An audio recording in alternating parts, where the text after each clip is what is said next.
अस्सलाम वालेकुम दोस्तों, उम्मीद है आप सब खैरियत से होंगे। Stock market beginner course series में लेक्चर नंबर 1 के साथ आपकी खिदमत में हाजिर है। जैसे कि प्रीवियस वीडियो में हमने आपको बताया था कि हम इस लेक्चर में यानी हमारा जो पहला लेक्चर है इसमें हम टाइप्स ऑफ स्टॉक्स के बारे में डिस्कस करेंगे। तो चले दोस्तों हमारे टॉपिक की तरफ चलते हैं। अगर आप चैनल पर नए हैं तो हमारे चैनल को साथ ही आप सब्सक्राइब करते जाएँ ताकि आने वाला जो लेक्चर है वो आप तक बर वक्त पहुँच सके। तो दोस्तों जो पहला हमारे पास स्टॉक है आज की वीडियो में हम डिस्कस करेंगे डिटेल में, ग्रोथ स्टॉक है। दूसरा जो स्टॉक है हमारे पास डिविडेंड स्टॉक्स है। इस तरह तीसरा जो टाइप है वो सिक्लिकल स्टॉक्स हैं, उसके बारे में हम डिस्कस करेंगे। चौथा हमारे पास डिफेंसिव स्टॉक है, ये क्या होते हैं इसके बारे में डिस्कस करेंगे। साथ ही पेनी स्टॉक को भी हम यहाँ पे एलुबरेट करेंगे। और लास्ट में जो है लार्ज और मिड कैप स्मॉल कैप के बारे में हम डिस्कस करेंगे। और बाकायदा जो स्क्रीन है PSX का, तो वहाँ से भी हम कुछ एग्जांपल आपको ढूंढ के देंगे कि इन स्टॉक्स के बारे में आप कैसे जान सकेंगे। तो वो लास्ट में हम स्क्रीन आपके साथ शेयर करेंगे। तो दोस्तों चलते हैं हमारा पहले टाइप ऑफ स्टॉक की जानिब, दैट इज ग्रोथ स्टॉक। देखिए दोस्तों, ग्रोथ स्टॉक का मतलब ये है, लेट सपोज हमारे पास एक कंपनी ए है। अब ये जो कंपनी है उसकी जो सेल्स है वो एनुअली लेट सपोज की 2 बिलियन रुपीस का इसका एनुअल सेल्स है। अच्छा जी, अब ये जो कंपनी है वो सोचता है कि हमारा जो अर्निंग है वो इतना ज़्यादा नहीं है, क्योंकि EPS हमारा बहुत कम आ रहा है। लेट सपोज कि 0.5 रुपीज़ आ रहा है या 2 रुपीज़ आ रहा है। तो कंपनी जो है सोचता है कि ये हमारा जो अर्निंग है वो इस काबिल नहीं है कि हम शेयर होल्डर को डिविडेंड दे सकें। अब ये कंपनी क्या करेगा, कंपनी कहेगा कि जो हमारे पास अर्निंग आया है, जो हमारे पास EPS जो है वो आया है, उसको हम री इन्वेस्ट करते हैं। तो ग्रोथ स्टॉक की जो सबसे बड़ी पहचान है वो ये है कि ये अपने जो अर्निंग्स है उसको नंबर 1 री इन्वेस्ट करेगा। दूसरी जो बात है ग्रोथ स्टॉक के बारे में या पहचान है ग्रोथ स्टॉक की, वो ये है कि ये आपको डिविडेंड जो है वो बहुत कम देगा, या डिविडेंड बिल्कुल नहीं देगा या बहुत ही कम देगा। दूसरे अल्फाज में इसका जो डिविडेंड यील्ड है ये बहुत ही स्मॉल में होगा, कम होगा। अब ये जो अर्निंग कंपनी कमा रहा है, अब ये डिविडेंड भी नहीं दे रहे, तो इसका मतलब है कंपनी क्या कर रहे हैं, री इन्वेस्ट कर रहे हैं। अब री इन्वेस्ट करेगा तो क्या होगा, कंपनी का सेल्स बढ़ेगा, इसका प्रॉफिट बढ़ेगा। जैसे मिसाल के तौर पर एक कंपनी, जैसे अभी हमने कंपनी ए की बात की, इसका अर्निंग भी है 2 बिलियन का, इसका एनुअल जो है वो इनकम है। अब ये कंपनी क्या करता है, कंपनी कहता है कि हम मज़ीद इसको एक्सपेंड करेंगे, यानी जो कंपनी है उसको हम मज़ीद एक्सपेंड करेंगे। लेट सपोज़ कि हम एक फैक्ट्री जो है वो और मज़ीद लगा लेते हैं। अब एक फैक्ट्री जब लगाएंगे तो उसके लिए आपको कैपिटल चाहिए। अब वो कैपिटल जो है वो अपने अर्निंग से कलेक्ट कर रहे हैं, ये बैंक वगैरह से लोन नहीं ले रहे। तो इसका मतलब है ये जो आपका अर्निंग्स है वो कंपनी खुद अपने आप पे इन्वेस्ट कर रहा है। अच्छा जी, तो इसका मतलब है कंपनी डिविडेंड कम देगा और जो डिविडेंड है वो दोबारा री इन्वेस्ट करेगा, और कंपनी जो है वो ग्रेजुअली इसका जो मार्केट कैप है वो भी ग्रो करना शुरू करेगा। और एक लेवल पे आने के बाद कंपनी का जब EPS बहुत अच्छा आएगा या अर्निंग बहुत अच्छा आएगा, तो उस सूरत में ये आपको डिविडेंड भी देना शुरू करेगा। साथ ही ग्रोथ स्टॉक की एक खूबी ये है कि इसका जो मार्केट कैप है वो स्मॉल होता है, जिसके नतीजे में इसमें अपवर्ड जो मूवमेंट है वो बहुत ज़्यादा हो सकता है। इसी तरह डाउनवर्ड ट्रेंड भी इसमें बहुत तेज़ी के साथ हो सकती है। तो ये बेसिकली रिस्की स्टॉक है। तो अभी हम डिस्कस करेंगे कि अगर आप बिगिनर्स हैं तो आपको जो है ना स्टार्टिंग कहाँ से करनी चाहिए। अच्छा जी, PSX में हमारे पास जो ग्रोथ स्टॉक्स है वो कौन कौन से हैं ज़रा हम चेक करते हैं। नंबर 1 हमारे पास है जी FCPL, फ्राइज लैंड कंपनी, यानी ऑलपर्स जो दूध बनाते हैं, ये कंपनी है एंग्रो ग्रुप का, इसमें शेयर्स मौजूद हैं। इसी तरह PABC एल्यूमिनियम बेवरेज कंपनी है, पाकिस्तान में एल्यूमिनियम के जो कैंस है ये जो है प्रोड्यूस करता है, तो ये भी जो है ग्रोथ स्टॉक में आ जाता है। इसी तरह EPCL है, एंग्रो पॉलीमर है, आपको पता है पॉलीमर रेजिन बनाता है, और ये भी ग्रोथ स्टॉक में शामिल हो सकता है। इस तरह सिस्टम लिमिटेड, देखें सिस्टम लिमिटेड का जो मार्केट कैप है वो एक्चुअली बहुत ज़्यादा है, लेकिन इसके बावजूद जो है ये अभी ग्रोथ के फेज़ में, चूँकि आपको पता है टेक्नोलॉजी में नए नए इन्वेंशन आती है, जैसे आर्टिफिशियल इंटेलिजेंस है, तो कंपनी जो है वो अपने ऊपर इन्वेस्ट ज़्यादा करता है। इसी वजह से आप इन सारी कंपनीज़ का देखेंगे कि जो डिविडेंड यील्ड है वो बहुत ही कम है। इसका मतलब है कंपनी क्या कर रहे हैं, जो अर्निंग कमा रहे हैं वो अपने आप पे इन्वेस्ट कर रहे हैं, ये भी एक अच्छा तरीका है। इसी तरह तारिक गिलास है, ये भी जो है अपना जो ज़्यादा अर्निंग्स है वो कंपनी खुद अपने ऊपर इन्वेस्ट करता है। तो ये कुछ एग्जांपल हो गए ग्रोथ स्टॉक के बारे में। अब यहाँ पे हम साथ ये भी आपके साथ शेयर करेंगे कि क्योंकि आप बिगिनर्स हैं, पहला जो काम आपने करना है वो एकदम आपने ग्रोथ स्टॉक की तरफ नहीं जाना है, क्योंकि ग्रोथ स्टॉक जो है वो हाईली रिस्की होती है। तो हम आगे आने वाले लेक्चर सीरीज़ में डिस्कस करेंगे स्ट्रेटजी में कि ये सारे जो स्टॉक है इसको समझने के बाद, पढ़ने के बाद आप जब स्टॉक मार्केट में पोर्टफोलियो बनाना आप शुरू कर देते हैं, यानी स्टॉक ख़रीदना शुरू कर देते हैं, तो कहाँ से आपने स्टार्ट करनी है वो इंशाल्लाह हम अगले आने वाले वीडियो सीरीज़ में आपके साथ शेयर करेंगे। उसके बाद दोस्तों हम चलते हैं दूसरे स्टॉक की तरफ, that is dividend paying stocks. Dividend paying stocks आपको पता है वो कंपनीज़ है जो कि रेगुलरली डिविडेंड देता है। ये जो कंपनीज़ है वो आपको रेगुलरली डिविडेंड देता है। तो इसमें आपने चेक करना है कि जो कंपनी है वो रेगुलरली डिविडेंड दे रहा है या नहीं दे रहा है, यानी रेगुलरिटी को आपने ज़रूर चेक करना है। अच्छा, अब ये ऐसे कंपनीज़ है जो कि तकरीबन मैच्योर होते हैं और ये समझते हैं कि इनके पास जो अर्निंग्स आया है वो अर्निंग्स के मज़ीद जगहों पे जो है वो इन्वेस्ट करने के लिए इनके पास मज़ीद जो है जगह मौजूद नहीं है। तो ये समझते हैं कि जो इनका अर्निंग है वो शेयर होल्डर को दे देते हैं, यानी माइनॉरिटी जो शेयर होल्डर है उनको ये पे आउट दे देते हैं, तकरीबन 80% या 100% ये पे आउट दे देते हैं। अच्छा जी, और ये जो डिविडेंड पेइंग स्टॉक्स है ये अमूमन मैच्योर होते हैं, यानी इनका एक हिस्ट्री होता है, काफ़ी अरसा जो है ये मार्केट में मौजूद होता है। तो बाज़ वक़्त इसको डिफेंसिव स्टॉक भी हम कहते हैं, डिविडेंड स्टॉक्स को, जो कि रेगुलरली आपको डिविडेंड पे करता है। लास्ट में हम देखेंगे कि जो डिविडेंड स्टॉक्स है इसको हम कैसे फाइंड करेंगे। तो डिविडेंड स्टॉक में आपने क्या करना है, एक तो सबसे पहले आपने डिविडेंड यील्ड चेक करना है कि कंपनी का जो डिविडेंड यील्ड है वो कितना % आ रहा है। तो डिविडेंड यील्ड स्टॉक में जब आप इन्वेस्ट करना शुरू करेंगे तो उसमें लास्ट में हम स्ट्रेटजी वाले वीडियोस में शेयर करेंगे कि आपके पास अगर डिविडेंड इन्वेस्टिंग आप करना चाह रहे हैं तो आपको क्या करनी चाहिए। उसके बाद डिविडेंड स्टॉक्स आप स्टॉक मार्केट से कैसे फाइंड करेंगे वो भी हम इसी लेक्चर के आखिर में आपके साथ शेयर करेंगे। तो दोस्तों ऐसे इन्वेस्टर या बिगिनर्स जो कि चाहते हैं कि पैसिव इनकम हो, यानी वो चाहते हैं कि वो स्टॉक में इन्वेस्ट करें और उसका जो पैसा है वो उसको रेगुलरली कुछ पे आउट दे दें, तो ये जो स्टॉक्स है वो उन लोगों के लिए है। इसमें जो वोलेटिलिटी है वो बहुत कम होता है, यानी रिस्क जो फैक्टर है वो थोड़ा सा कम होता है as compare to growth stock. तो इसमें हम चेक करते हैं कि पाकिस्तान स्टॉक मार्केट में कौन कौन सी कंपनीज है जो कि आपको डिविडेंड रेगुलरली पे करता है। तो इसमें कुछ एग्जांपल हम लेते हैं, जैसे आपके पास एंग्रो कॉरपोरेशन है, एंग्रो ग्रुप है, इसी तरह फर्टिलाइज़र में ईफर्ड है, और इसी तरह फौजी फर्टिलाइज़र कंपनी है, और इसके अलावा जो है ENPs में यानी एक्सप्लोरेशन एंड प्रोडक्शन सेक्टर में आपके पास पोल है। इसके अलावा आपके पास मौजूद है जनाब OGDC भी थोड़ा सा डिविडेंड ये पे करता है, और इसके अलावा मारी पेट्रोलियम है, ये भी डिविडेंड पे करता है रेगुलरली। तो ये कुछ कंपनीज है जो कि रेगुलरली पे आउट देता है, यानी डिविडेंड देता है। तो लास्ट में हम चेक करेंगे कि कैसे जो है आपको पता चलेगा कि कंपनी जो है वो रेगुलरली डिविडेंड दे रहे या नहीं दे रहे। उसके बाद दोस्तों हम चलते हैं अगले टाइप ऑफ स्टॉक की तरफ।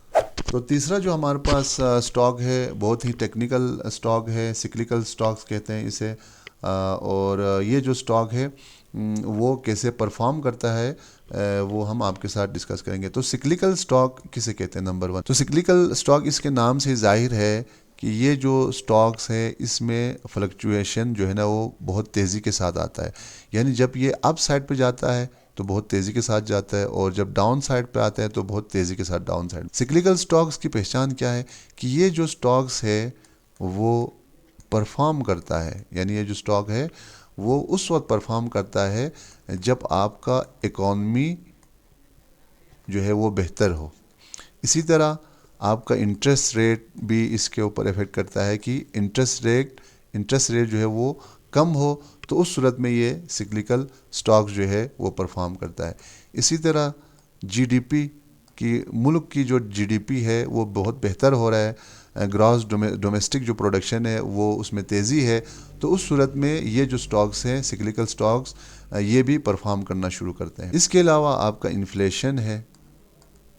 अब इन्फ्लेशन जो है वो भी सिक्लिकल स्टॉक्स के ऊपर इफेक्ट करता है, यानी सिक्लिकल स्टॉक्स का मतलब है वो इन्फ्लेशन के हिसाब से वो परफॉर्म करेगा। अब मसलन कंट्री में इन्फ्लेशन बहुत ज़्यादा है, तो उस सूरत में लोगों की जो बाइंग पावर है वो कम हो जाती है, लोग जो है वो ज़्यादा चीज़ें नहीं ख़रीदते हैं, कंस्ट्रक्शन कम होती है, डिमांड आपका कम हो जाता है, तो ये जो स्टॉक्स है वो भी एकदम से फॉल करना शुरू कर देते हैं। तो इसका मतलब क्या हुआ जी, सिक्लिकल स्टॉक्स ये परफॉर्म करता है ओवरऑल आपका जो कंट्री है उसकी इकनॉमी के हिसाब से, तो ये सिक्लिकल स्टॉक्स कहलाते हैं। तो इनमें कुछ एग्जांपल जो हमारे यहाँ पाकिस्तान स्टॉक एक्सचेंज मिलेगा वो आपको सीमेंट सेक्टर, ये सिक्लिकल है, ये कंट्री के साथ जीडीपी के साथ इन्फ्लेशन के साथ ये परफॉर्म करता है। इसी तरह स्टील सेक्टर है, आपको पता है कि इन्फ्लेशन कम हो, इंटरेस्ट रेट कम हो, जीडीपी इंक्रीज़ हो, इकनॉमी बेहतर हो तो कंस्ट्रक्शन ज़्यादा होता है, उसमें सीमेंट और ये जो स्टील सेक्टर है वो परफॉर्म करना शुरू करता है। इसी तरह केमिकल सेक्टर है, जायज़ बात है कि जब इन्फ्लेशन कम हो, इंटरेस्ट रेट आपका कम हो, इकनॉमी बेहतर हो तो ओवरऑल जो कंट्री है उसमें जो एक्टिविटी है वो इंक्रीज़ हो जाता है। मसलन कंस्ट्रक्शन साइट पे आप जाएं, इसी तरह प्रोडक्शन साइड पे जाएं, इस तरह एक्सपोर्ट साइड पे जाएं, तो इन सब में जो है एक तेज़ी आती है। तो ये कुछ सेक्टर्स हैं जिनमें तेज़ी आती है इकनॉमी के साथ। तो सिक्लिकल स्टॉक्स ज़्यादातर जो है इन्हीं सेक्टर में होती है, इसके अलावा भी हो सकते हैं लेकिन हमने कुछ एग्जांपल आपके लिए लाया है। अच्छा जी, सिक्लिकल जो स्टॉक्स है इसमें एक ख़राबी है क्योंकि ये बहुत ही हाई रिस्क है, इसमें यानी वोलेटाइल है। इन स्टॉक्स में आपको इन्वेस्ट करने के लिए सबसे पहले पूरा आपको इकनॉमी आपको जानना पड़ेगा कि मुल्क की ओवरऑल इकनॉमी क्या है, ओवरऑल जो इकनॉमी है उसके ऊपर जो है ना कौन कौन से फैक्टर इफ़ेक्ट करता है, इंटरेस्ट रेट का क्या सीन है, जीडीपी, इन्फ्लेशन, इन सब के बारे में आपके पास जो है टाइमली इंफॉर्मेशन होनी चाहिए। उसके बाद आप सिक्लिकल स्टॉक में इन हो सकते हैं। अदरवाइज़ आप देख सकते हैं कि ये पीक करने के बाद इकनॉमी ख़राब होने के साथ एकदम से जो है ये बॉटम में आ जाता है। तो इन साइकिल को समझना बहुत ही ज़रूरी है। तो अगर आपके पास अभी ये इंफॉर्मेशन कंप्लीट नहीं है मुल्क की इकनॉमी के हिसाब से, तो हमारा मशवरा है कि आप सिक्लिकल स्टॉक्स में नहीं जाएंगे। तो हम आगे आने वाले वीडियो सीरीज़ में डिस्कस करेंगे कि कब जो है वो आप सिक्लिकल स्टॉक को अपने पोर्टफोलियो में शामिल करेंगे। उसके बाद दोस्तों हम चलते हैं चौथे टाइप ऑफ स्टॉक की जानिब, दैट इज़ डिफेंसिव स्टॉक। अब डिफेंसिव स्टॉक क्या होता है? डिफेंसिव स्टॉक जैसे कि हमने पहले भी डिस्कस किया डिविडेंड पेइंग स्टॉक में कि ये जो डिफेंसिव स्टॉक है ये अमूमन जो है एसेंशियल प्रोडक्शन इनके यहाँ होती है, यानी जो बहुत ज़रूरी अशिया होती है ये वो प्रोड्यूस करता है। मिसाल इसका क्या है जी, मसलन फार्मा, यानी मुल्क की इकनॉमी कुछ भी हो, मेडिसिन जो है लोगों ने इस्तेमाल करनी है। इसी तरह फूड, यानी इकनॉमी का कुछ भी सिनारियो बनता हो लेकिन लोगों ने फूड जो है वो ख़रीदना है। इसी तरह अगर हम बात करें एनर्जी की, तो एनर्जी भी एक एसेंशियल जो है वो आइटम है कि मुल्क की इकनॉमी जो भी हो, एनर्जी की हमें रिक्वायरमेंट है, इसमें कमी या ज़्यादती जो है वो हो सकती है। इसी तरह अगर हम बात करें फर्टिलाइज़र सेक्टर, तो फर्टिलाइज़र सेक्टर भी हमारे पास एसेंशियल सेक्टर में आते हैं, जो कि फूड के लिए एक एसेंशियल आइटम है। तो ये सेक्टर्स है जो कि आपको एसेंशियल प्रोडक्ट्स जो है, ज़रूरी अशिया जो है वो प्रोवाइड करता है, जिनमें से कुछ सेक्टर हमने यहाँ पे रखा। अब ये जो डिफेंसिव स्टॉक है इसकी एक और पहचान भी है। इसकी पहचान जैसे हमने डिविडेंड वाले में डिस्कस किया कि ये मैच्योर कंपनी होगा। क्या होगा जी? मैच्योर कंपनी होगा। मैच्योर का मतलब क्या होगा कि ये स्टॉक मार्केट में कम से कम 10 साल या 15 साल ये स्टॉक मार्केट में लिस्ट हो। जाहिर सी बात है जब 10 से 20 साल के अरसे में जो है वो पाकिस्तान में जब काम करेगा तो ये अच्छा खासा मैच्योर हो चुका होगा कंपनी। दूसरी जो पहचान है मैच्योर कंपनी की, इसका जो मार्केट कैपिटलाइजेशन है वो भी बहुत ज़्यादा होगा, जो कि हम लास्ट में डिस्कस करेंगे। तो हमारे यहाँ कौन कौन से सेक्टर जो कि डिफेंसिव हो सकते हैं, जैसे अभी हमने कहा कि एक्सप्लोरेशन एंड प्रोडक्शन सेक्टर है जिसमें ऑयल्स वगैरह आ जाते हैं, गैस वगैरह आ जाते हैं, मसलन OGDC हो गया, पोल हो गया, तो उनका अगर आप मार्केट कैप देखें तो आपको ये लार्ज मार्केट कैप में मिलेगा। इसी तरह अगर हम बात करें पावर सेक्टर, तो पावर सेक्टर में भी आपको बहुत सारे कंपनीज़ मिलेगा। इस तरह फार्मा सेक्टर में भी आपको बहुत सारे कंपनीज़ मिलेंगे। इस तरह फर्टिलाइज़र सेक्टर में। अच्छा, इसमें फिर इन सेक्टर्स के अंदर जब आप इसको डिफेंसिव स्टॉक कहते हैं तो इनकी अपनी जो है एक स्टोरी लाइन है वो भी आपको जानना पड़ेगा, उसको भी आपको जानना पड़ेगा। मतलब फार्मा सेक्टर, अब फार्मा सेक्टर में बहुत सारे कंपनीज है, लेकिन इनमें इशू ये है कि ये गवर्नमेंट कंट्रोल होता है, यानी इनका जो रेट है वो गवर्नमेंट कंट्रोल करता है, जिसकी वजह से इनका जो ईपीएस है या अर्निंग है वो एज मच जो है वो ग्रो नहीं कर पाता है। तो इन सारे जो चीज़ों को आपको देखना पड़ेगा कि कौन सा सेक्टर जो है वो गवर्नमेंट के कंट्रोल में है, या उसका जो मार्जिन रेट है वो गवर्नमेंट के कंट्रोल में है, किन सेक्टर का उसके पास नहीं है। तो ये कुछ सेक्टर हैं जो कि डिफेंसिव स्टॉक है, और डिफेंसिव स्टॉक को एक तरह से आप डिविडेंड वाले स्टॉक में आप ढूंढ सकते हैं, यानी ऐसे कंपनीज जो कि रेगुलरली डिविडेंड देता हो, और लास्ट में हम डिस्कस करेंगे मार्केट कैप इनका बहुत ज़्यादा हो, तो उसको आप डिफेंसिव स्टॉक भी कह सकते हैं। उम्मीद है ये चीज़ें आपको क्लियर हुआ होगा। तो दोस्तों, वीडियो अगर आपको अच्छी लग रही है तो हमारे चैनल को लाजमी सब्सक्राइब करें, बेल आइकन पर क्लिक करें, ताकि जो मज़ीद लेक्चर्स आने वाले हैं वो आप मिस न कर सकें। उसके बाद दोस्तों चलते हैं हमारे 5वें स्टॉक की जानिब, जो कि पेनी स्टॉक कहलाता है। अब पेनी स्टॉक जो है वो कौन सा स्टॉक है, जैसे कि WTL। अब पेनी स्टॉक की पहचान क्या है, इसमें जो वोलेटिलिटी है वो बहुत ज़्यादा होगा, यानी बहुत ज़्यादा ये शेयर प्राइस वोलेटाइल होगा, नंबर 1। नंबर 2, इसका जो शेयर प्राइस है वो बहुत ही कम होगा। लेट सपोज़ कि 1 रुपीज़ से तकरीबन आप 10 या 15 रुपये का आप रखें, 1 रुपीज़ से 10 रुपीज़ या 15 रुपीज़ तक इसका शेयर प्राइस होगा। हर कोई बंदा आसानी से ये ख़रीद सकता है, यानी कि एक तरह से आप ये सस्ता माल आप इसको कह सकते हैं। स्टॉक मार्केट में पेनी स्टॉक को हम जो है कचरा स्टॉक भी बाज़ औक़ात लोग कहते हैं पेनी स्टॉक को। अच्छा, अब इनमें पेनी स्टॉक में क्या होता है कि वोलेटिलिटी हाई है, मसलन 5%, 6% ये इंक्रीज़ करेगा शेयर प्राइस, उसके बाद 6%, 7% जो है एकदम ये नीचे गिर जाएगा। चूँकि इसमें वोलेटिलिटी बहुत ज़्यादा है, शेयर सस्ता है, तो लोग आसानी से ख़रीद सकते हैं।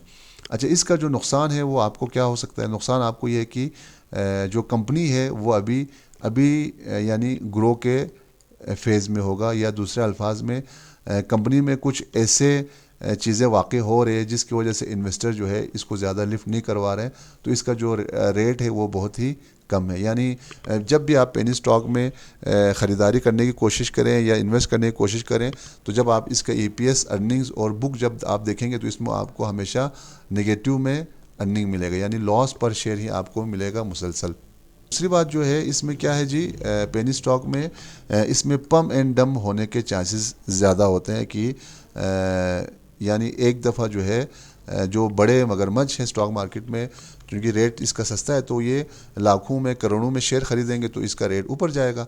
अब जो न्यू है यानी बिगिनर्स है, उनको नहीं पता है कि यहाँ पे अंदर कहानी क्या चल रहा है, तो वो भी समझते हैं कि इसमें ख़रीदारी करें। उसके बाद जब ये हाई पे पहुँच जाता है तो वो फिर इसको माल को डंप कर देता है, फिर आप कभी भी इसमें से निकल नहीं पाते। तो हमारा मशवरा है कि कभी भी आपने पेनी स्टॉक में इन नहीं होना है, या अगर आप बिगिनर है तो पेनी स्टॉक से कभी भी आपने शुरू नहीं करनी है अपने स्टॉक मार्केट की जर्नी को। तो स्टॉक मार्केट में आपको बहुत सारे पेनी स्टॉक मिलेगा। मसलन SMBL आप देखें, रेट इसका 2.17 रुपीज़ है, मार्केट कैप 14 बिलियन का है इवन। अच्छा, सेपको है 302 मिलियन का है, 2.21 रुपीज़ का प्राइस है। इसी तरह इसका 2.25 है, 2.3 है, 2 रुपये 2 रुपये 2 रुपये। अब देखें इतना सस्ता आपको शेयर मिल रहा है। कुछ कंपनीज़ का जो मार्केट कैप अगर आप देखें तो सिर्फ एक के अलावा बाकी सब का मिलियन में है, यानी पेनी स्टॉक की पहचान आप कर सकते हैं कि इनकी जो मार्केट कैप है वो करोड़ों में होगी, यानी मिलियंस में होगी।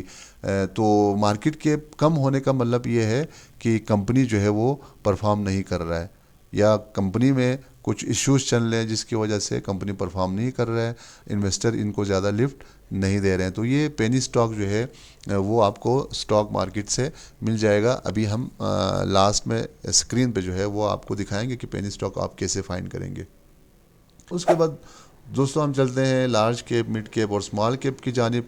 तो अगर आपके पास स्टॉक की जो मार्केट कैपिटलाइजेशन है वो अबव 100 बिलियन रुपीज़ है, यानी कंपनी का जो मार्केट कैपिटलाइजेशन है वो 100 बिलियन रुपीज़ से ज़्यादा है। मार्केट कैप आप आसानी से निकाल सकते हैं, शेयर प्राइस इसको आप मल्टीप्लाई करेंगे नंबर ऑफ़ शेयर से, यानी कंपनी ने कितना शेयर्स दिया हुआ है तो इससे आपके पास मार्केट कैप आ जाएगा। तो 100 बिलियन से अगर अबव मार्केट कैप है तो ये लार्ज कैप कहलाता है। जैसे कि एक हट्टा कट्टा मोटा आदमी है तो ये जो कंपनीज है वो भी अच्छा खासा मेच्योर कंपनीज में शामिल होता है जिनका मार्केट कैप 100 बिलियन से ऊपर हो। दूसरा जो हमारे पास मिड कैप है, मिड कैप में दोस्तों हमारे पास आ जाता है 20 से 100 बिलियन रुपीस के दरमियान। इसका आप समझे कि एक स्मार्ट लड़का है या एक स्मार्ट बंदा है, तो ये भी ऐसे कंपनीज है जो कि अभी ग्रोथ के फेस में है। ये अमूमन जो है वो ग्रोथ स्टॉक में आ जाते हैं। एक हमारे पास है जी 20 बिलियन से स्मॉल कैपिटल के कंपनीज, जिसको हम स्मॉल कैप कहते हैं। ये बिल्कुल एक पतले आदमी की तरह है कि बिल्कुल इसका जो वेट है वो या हाइट या इसका जो मोटापा है वो बिल्कुल ना होने के बराबर है। तो इसको आप कह सकते हैं स्मॉल कैप। स्मॉल कैप में जो है आपके पेनी स्टॉक भी इसमें अभी आ जाते हैं और कुछ ग्रोथ स्टॉक भी इसमें आ जाते हैं। तो आपने जब स्टॉक मार्केट इन्वेस्टिंग शुरू करेंगे तो किस में आपको करनी चाहिए? लार्ज कैप से शुरू करनी चाहिए, मिड कैप से करनी चाहिए या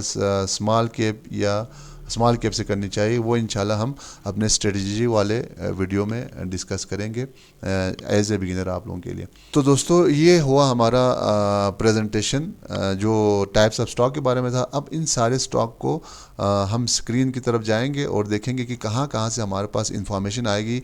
इन सारे टाइप ऑफ स्टॉक के बारे में हमारे पास मालूमात कहाँ से आप हासिल कर सकते हैं।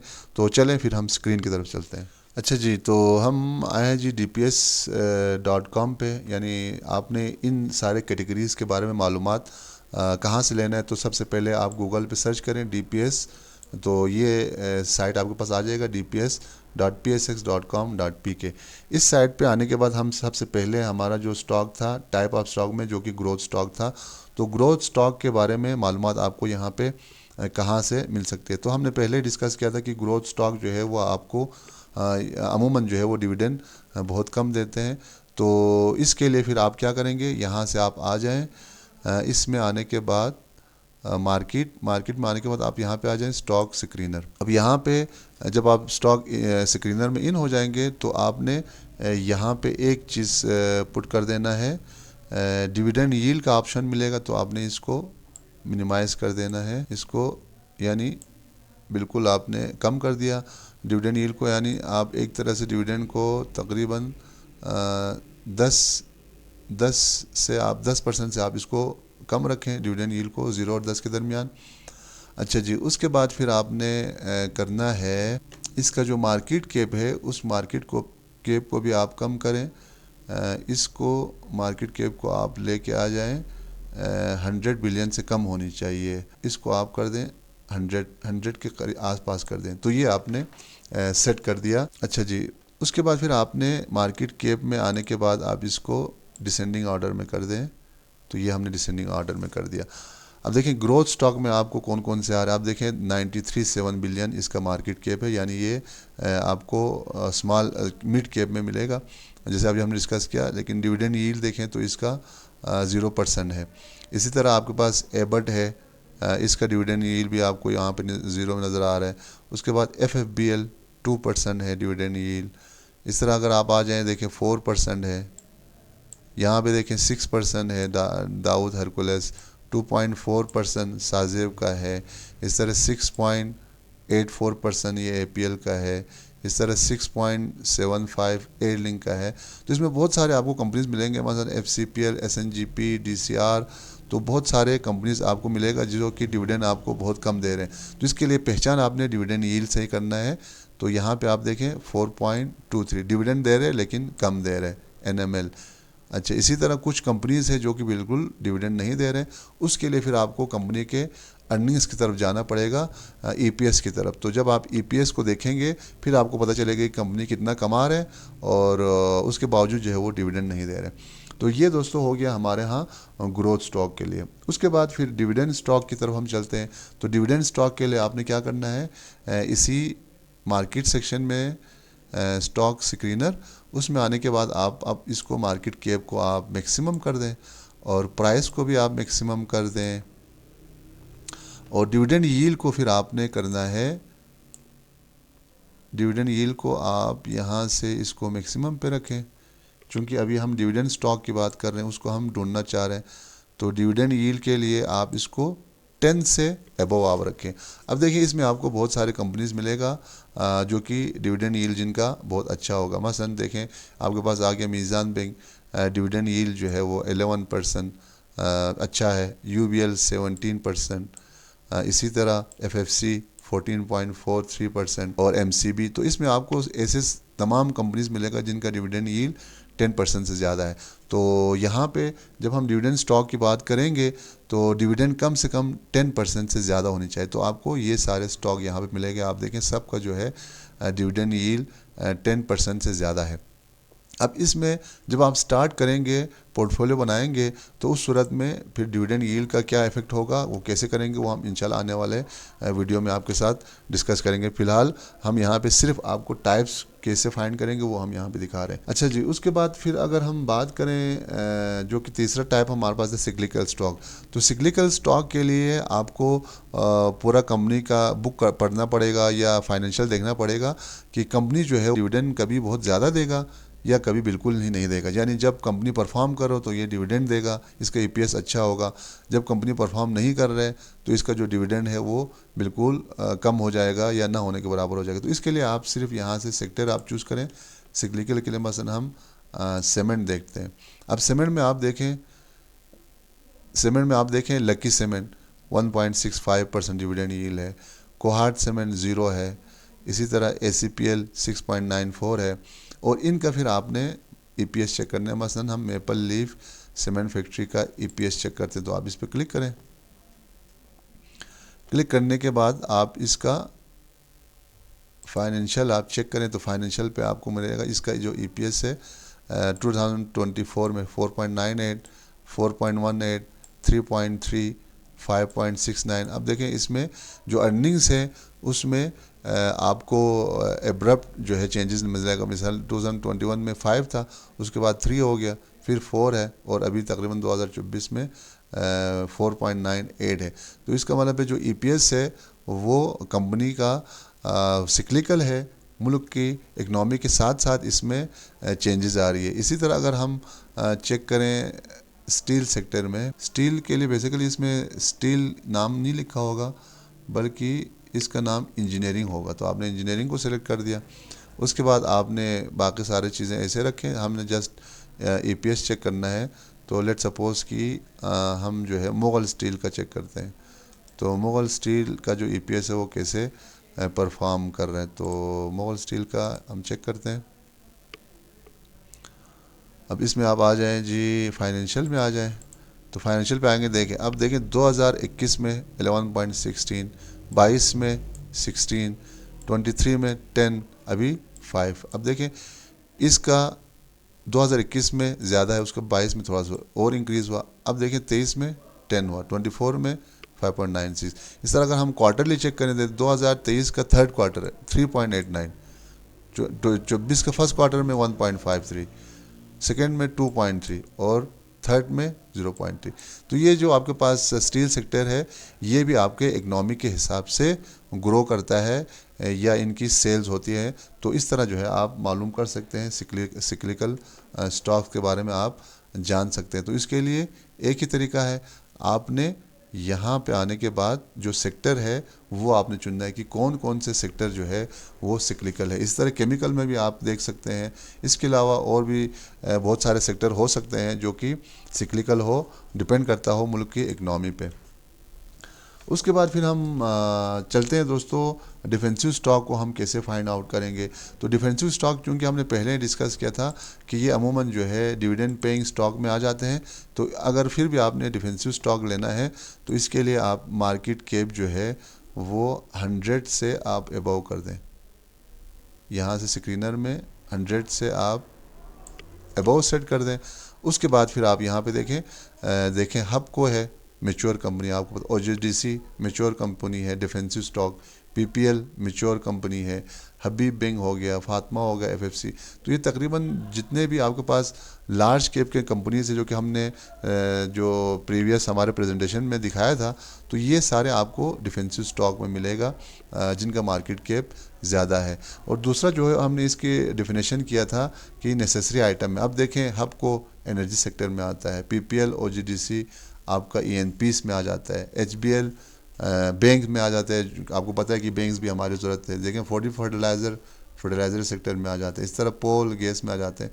तो इसमें अमूमन ज़्यादातर आपको वही कंपनीज मिलेगी जो कि डिविडेंड दे रहे हैं और बहुत अरसे से ये पाकिस्तान में बिज़नेस कर रहे होते हैं। तो दोस्तों ये था आज का हमारा पहला लेक्चर टाइप्स ऑफ स्टॉक से रिलेटेड। इससे रिलेटेड कोई भी क्वेश्चन है आप हमसे पूछ सकते हैं। तो उम्मीद है ये लेक्चर आपके लिए मुफीद साबित होगा। चैनल पे जो नए दोस्त हैं उनसे रिक्वेस्ट है आप हमारे चैनल को लाइक, सब्सक्राइब और शेयर करें ताकि जो हमारा आने वाला लेक्चर है वो आप ना मिस कर पाएँ। हमारा जो सेकेंड लेक्चर होगा उसमें हम डिस्कस करेंगे basics of stock market strategies के बारे में। जो अभी हमने डिस्कस किया था, अभी हमने स्ट्रेटजी के बारे में डिटेल में डिस्कस नहीं किया। तो सेकंड जो लेक्चर होगा वो हमारा स्टॉक मार्केट स्ट्रेटजीज़ पे होगा, जिसमें हमने buy and hold, long term strategy क्या होता है, dollar cost, short term trading या शॉर्ट टर्म इन्वेस्टमेंट, तो इन सब के बारे में, यानी स्ट्रेटजी जो सबसे अहम है किसी भी चीज़ के लिए वो है स्ट्रेटजी। यानी आप जो भी काम करते हैं तो उसके लिए स्ट्रेटजी का होना बहुत ज़रूरी है। तो हम सेकेंड लेक्चर में इस टॉपिक पे डिस्कस करेंगे।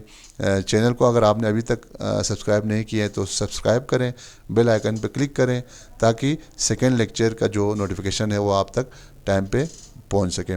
तो दोस्तों मिलते हैं अगले वीडियो में। तब तक अपना और अपने दोस्तों का ख्याल रखें। हमें इजाज़त दीजिए। अल्लाह हाफिज़।